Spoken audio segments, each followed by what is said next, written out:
What's up, Soul Family? Coming at you with another collective reading. This time we're going to be using our Mystical Medley deck. And without further ado, let's jump right into it. As always, we're going to go ahead and kind of just pull and see what messages are meant to come out. Sorry. We have the Four of Cups. Oh, I'll grab that one in a second. The Eight of Cups. The Moon.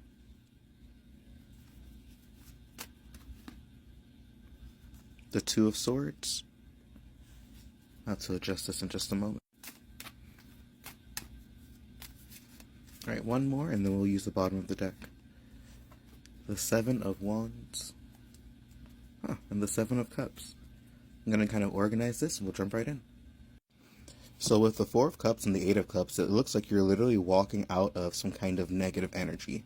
Some situation in which you weren't really maybe able to feel grateful. Some situation that you maybe were stuck contemplating after being dissatisfied. Something along those lines, because it's like you're sitting down here and then you're literally walking away in the next frame. That, in addition to the fact that both the Four of Cups and the Eight of Cups both have energies of kind of sitting and gaining introspection in some way, shape, and form. So it looks like whatever situation you're walking away from, you actually are able to kind of sit down and integrate that lesson into your greater being. Maybe there's a situation that you felt that you're kind of stuck in, or maybe you are trying to walk out of the situation and you feel kind of stuck and blind, but you're kind of stuck making a lot of different choices, and you're not really sure what choice might be the best one with the Seven of Cups and the Two of Swords. So maybe you're trying to walk out of this energy, but you're kind of unsure what choices to make. Especially with the Moon card, it might be that you feel as if the choices aren't clear. You might feel as if the choices are kind of like hidden, like you don't really know the proper way to navigate it. It's like you're kind of like having to maybe trust your intuition to make the correct choice in this situation. And with the Seven of Wands, it makes me feel as if it might be a choice that might not be as orthodox or might not be as conventional as other people might deem it. Because the Seven of Wands is all about having to defend your stance or kind of like stand your ground in some way, shape, and form. So maybe at the moment you're kind of stuck making some choice that you feel isn't clear, and it's something that you might end up feeling or might end up having to defend in some way. Something that you might have to kind of put your guard up against other people who might have some form of opposition to the decision that you make. That, or maybe you have some choices in front of you, but you're trying to figure out which one is the best, and some of them aren't the options that you... Or maybe you're having a hard time making this decision because something isn't what it seems. Maybe some of these choices are kind of like an illusion, and maybe you're having a hard time making a choice because some choices might actually be valid, while others might not actually have the full truth being revealed in it. So like maybe you're trying to decide between different job offers, and maybe one job is kind of not giving the entire job description, or maybe you're trying to choose between two different people, and one person isn't being entirely open about who they are. Like there could be so many different ways that this is being able to be applied in this case. Or maybe it's even the energy of you are stuck and stagnant in some way, shape, and form, and then you got this offer handed to you. See how he's kind of like holding that cup out? So maybe it was a great offer that allowed you to kind of step out of this Eight of Cups energy. So maybe you're kind of feeling stuck and feeling stagnant before and weren't really sure how to navigate up until the point in which you got that offer from somebody. It could even be a situation of you having a choice that was handed to you that's allowing you to walk out of this, but it might be something that you have to keep hidden. Maybe it's a choice that other people wouldn't really understand, and you don't even want to have to defend that stance. So you're kind of keeping it hidden with the Moon. All in all, it seems as if there's some decision that should be made in some capacity, and it looks like there's some option that's being handed to you. There could even be choices that you're not fully seeing right now, too.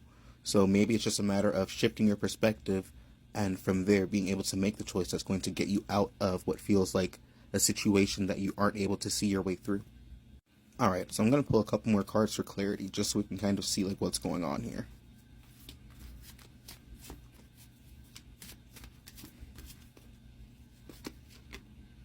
You have the Page of Cups. So maybe you're walking away from somebody who's immature. Maybe you're seeing through all their illusions. I'll take these two. The Chariot. It was funny because if you actually slow down the clip right when I took this off the bottom of the deck, this is at the bottom as well, and I considered pulling it out, but I let it be. But what's meant to come out always will. And then the Two of Cups. Okay, so I think I kind of get what's happening here. So I gotta be honest with what I see. I feel as if this is a situation in which you might have been dealing with somebody who's immature, and you might have been feeling stuck and not really sure how to make a choice, but it feels like you kind of know that the situation might be over. The Ten of Cups, or I'm sorry, the Ten of Swords oftentimes represents that painful ending, and the Two of Cups and the Page of Cups are oftentimes romantic signifiers in situations like this. So maybe you were kind of feeling stuck, maybe you weren't really seeing much of an opportunity, or maybe you're kind of sitting and contemplating, and then you kind of had to take control of the situation. Maybe after you maybe after you started to endure a lot of the trials that this Chariot energy kind of put you through, you kind of decided like, okay, I'm done dealing with like this kind of immature energy. So now you're kind of trying to move on. Maybe this person's nature was a little bit illusory. Maybe they weren't really being completely honest and open about who they were, because the Moon and the Seven of Cups also does have the energy of illusions as well. And maybe it's somebody who was a little confrontational. Maybe it was a partner who, or maybe even just a really close friend, because the Two of Cups isn't always romantic. But maybe it was somebody who always had you kind of defending yourself for some reason. Maybe they're very confrontational and simply put you in that energy of needing to defend yourself because they were operating out of ego and weren't really able to see more of a different perspective than their own.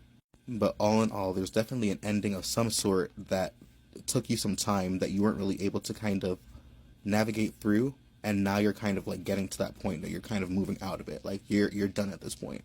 So I think whatever your stance is, whatever your perspective is worth defending. And from there, you kind of gotta, put your boundaries up, put your walls up, and navigate the situation the best that you can. But I think it's definitely something that you're dealing with an immature person, an emotionally immature person at that. And maybe there's just not a lot of room to reason with them. And then maybe that's part of the reason why it's very difficult to kind of navigate the situation, because sometimes when we are dealing with somebody who doesn't have emotional maturity, it doesn't exactly give us the room to respond in a healthy way, because sometimes it feels as if no matter what we do, we're kind of stuck. It feels like you do this, you do that, you're damned. So maybe a lot of it is definitely, us gaining this kind of perspective and kind of taking control of it from there and moving away from this person. And maybe it's the energy of walking away from an immature relationship and then walking into a better one.